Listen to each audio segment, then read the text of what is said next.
The people have spoken, and it is official. The NBA 2K14 MyGM fans want to see Lamarcus Aldridge in Lakers purple and gold. So who am I to deny what the fans ask for? And just a quick recap, in the last episode, I ran it by my subscribers if I should trade Pau Gasol, the 2015 Memphis Grizzlies first round pick, Ben Gordon, for Lamarcus Aldridge, Robin Lopez, Joel Freeman, and a second round draft pick from the Blazers for this year. The responses were almost unanimous, but I'm sure by now you already know how this works. So I'm going to go ahead and take the majority vote and welcome Lamarcus Aldridge to the Los Angeles Lakers. Let's go ahead and pull this trade off. So now that we've concluded our first order of business today, I want to welcome everyone to episode 7 of my NBA 2K14 MyGM mode. It took me a few episodes, but I've completely revamped my Los Angeles Lakers starting 5. Now what in the world is Jordan Hill doing starting? I gotta change that.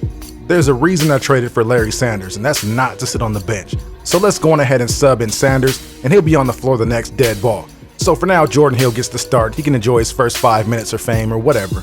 But as you can see, my opponent today is the Los Angeles Clippers. I was really looking forward to this matchup because the last time I played the Clippers, they ended up beating me by 3. It was a ridiculously close game, but that was way back in the beginning of the season prior to any of these trade moves that I pulled off. So it's going to be a completely different result today. I think this actually might be the best game that I've ever played with my squad. I mean, everybody is fully healthy. I have a quick and crafty point guard in Mike Conley, who's able to man up against Chris Paul most of the time when they don't set screens like that, like DeAndre Jordan just did in that play.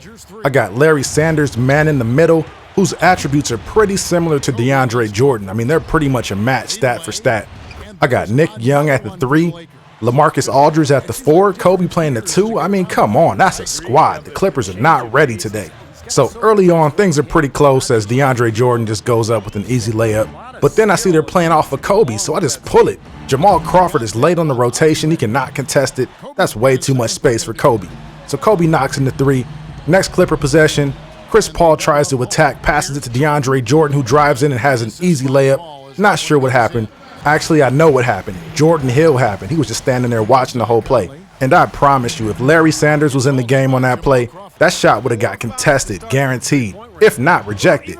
But regardless, we're in pretty good shape. We're in the lead 2013, and Aldridge swats the heck out of Blake Griffin, but then Blake somehow gets the ball back and puts it up.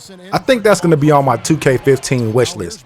Does anybody else out there who plays NBA 2K14 on Hall of Fame, or any other difficulty for that matter, have you noticed how often loose balls seem to end up in the hands of NPC players?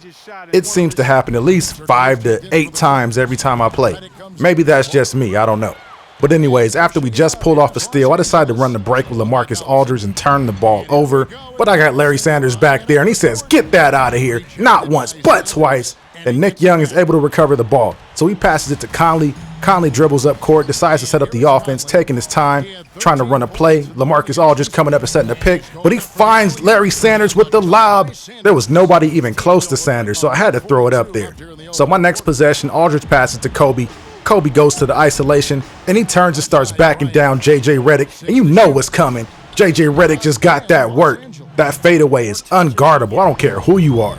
Uh-oh, I'm shading the passing lane. Collison just got baited into that pass. 2-on-1 break. Kobe gives it up to Conley for an easy layup.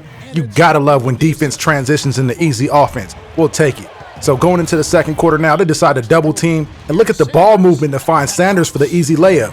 Let's go. That's perfect execution. So my next defensive possession, I decide to take control of Sanders, and Young just leaves Granger wide open for the 3. So they make me pay for it. Next possession, I come back and throw the lob to Sanders, but he can't handle it. Aldridge gets the rebound, backs it off. Let's go ahead and reset this. I get a little trigger happy with Nick Young and just cast away the 3, which is no good. So now the Clippers are actually in position to run and transition here. Chris Paul finds a wide open Granger underneath the basket. He goes up for an easy layup. So now they're within 6. I inbound the ball to Young, who has a good look at a shot, but he cannot convert once again. Sanders grabs the board, kicks it to Kobe for a 3, and it's good. We needed that to stop the bleeding because the Clippers were trying to run there. And then we come back and turn the ball over. But check out the hustle by Conley. Does not give up on the play and knocks the ball loose from behind. Now tell me, do you think that Steve Nash could have done that? Don't worry, I'll wait. I didn't think so, as Blake Griffin just gets an easy bucket. So here we are in the second, 3:46 to go. Conley has a wide open look at a 3. The Clippers just absolutely fall asleep on defense, so I gotta make them pay for that. And you know what's coming next. Uh-oh, don't do him like that, Kobe. I'm telling y'all, that idea that I teased in the last episode with the Kobe post-up fadeaway, it might just be on its way very, very soon. Oh, but give me that steal. Jordan Farmar leading the break and goes up and bashes it. The Lakers now lead 51-38 with a minute and 33 to go in the second quarter. These Lakers came to play today as Davis is trying to back down Lopez and turns around and says, "Not today, Davis. I got this." Xavier Henry brings the ball up in transition, trying to slow down the pace a bit. Got to set something up offensively, and the patience pays off as he finds Robin Lopez wide open in the post. Robin started that whole series with the block. It's only right you got to reward him down in the post. And speaking of rewarding your big guys, look at the lob to Aldridge. The two-man game by Conley and Aldridge is just unstoppable.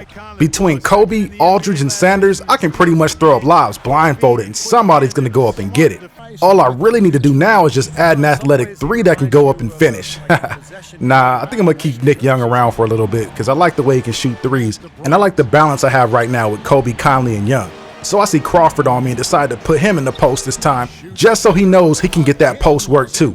And he's telling the Clipper bench, "I got this. There's nothing you can do about it." But Crawford didn't like it, comes back and throws a lob to Griffin. We pretty much gave him that play because there was no weak side help at all. So Conley says, "Okay, I got you, Crawford," and throws a lob right to Aldridge. The best way to answer a lob is to throw another lob. I mean, that's just the way that we're doing it out here. And can I get another? If I would have thrown it just a little bit higher, I would have got that. But I'll take the three instead. Thank you very much. The Clippers probably should have taken that lob. And speaking of lobs, let's throw up another one, please. It is raining lobs out here, ladies and gentlemen. In Lob City, by the way. How ironic. And did this dude really try a 360 lob while Sanders was standing there? Nah, not gonna happen. Sanders has an intimidation factor, and that's why. Get that stuff out of here, man. There's no way you're coming in here with that weak stuff. That is exactly why I traded for Larry Sanders. He's been an absolute monster in the paint, both defensively and for rebounding. This dude is just killing it. So I gotta give myself a stamp of approval for making these trades. So far, I've been able to handle the Clippers pretty easily. It was even to the point where I was able to take out my starters and let the bench squad get some love because, you know, they got to get some work in too. So with the fourth quarter wrapping up, I decided to play a little two-man game between Farmar and Lopez. Lopez comes up and sets the screen, dives down, and then I throw up the lob to Jordan Hill, but he goes up and catches it. See, had that been anybody but Jordan Hill, they probably would have bashed that mid-air. But whatever, at least he was able to gather himself and go up for the score. So we end up taking care of business on the road by 20, and you can see the difference between a fully loaded squad and a squad full of NBA senior citizens. It's a huge difference, like night and day. So we've come to the end of yet another video. I hope you guys enjoyed this one. Go on ahead and drop me a comment. Let me know what your thoughts are on this one. And if you like it, make sure you go on ahead and let me know you liked it by clicking that like button. Also clicking that share button so we can get this video out there in rotation. And lastly, click that subscribe here button if you enjoyed this content and you want to see more videos like them. This is pretty much what I'm going to be doing for a good while on my channel, at least until something better comes along that my subscribers want to see. So like I said before, I'm up against the clock. Hope you guys enjoyed it once again. I'm going to sign off now, and I'll see you in the next video.